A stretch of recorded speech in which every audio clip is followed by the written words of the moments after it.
दोस्तों, दुष्यंत चौटाला का मूड बदल गया है और दुष्यंत चौटाला के बदलते मूड के साथ हरियाणा की राजनीति का मूड भी बदल गया है। विपक्ष और पक्ष में बहुत बड़ी हलचल है। उसका कारण ये है कि किसान आंदोलन की जब शुरुआत हुई थी उसके बाद से लगातार दुष्यंत चौटाला के पिताजी और उनके छोटे भाई मीडिया के सामने आकर अपना पक्ष रखते रहे हैं। लेकिन पहली बार है जब दुष्यंत चौटाला ने खुद अपना पक्ष मीडिया के सामने रखा है।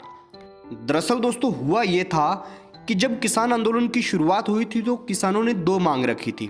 उन्होंने कहा था कि या तो एमएसपी दे दो या फिर तीनों कानूनों को रद्द कर दो। तीनों कानून रद्द नहीं कर सकते तो एमएसपी दे दो।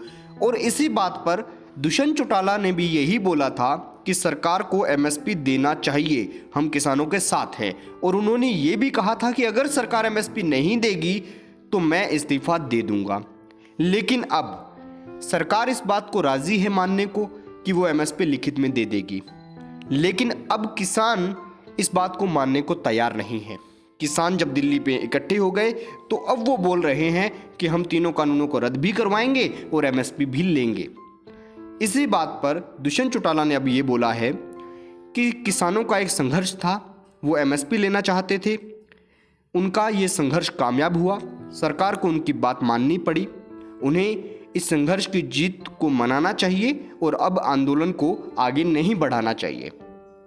तो दोस्तों, दुष्यंत की इस बात से एक बात साफ हो गई है कि अब दुष्यंत चौटाला इस्तीफा नहीं देंगे, क्योंकि उन्होंने कहा था कि सरकार अगर एमएसपी नहीं लाएगी तो मैं इस्तीफा दूंगा, और अब सरकार एमएसपी लाने को तैयार है।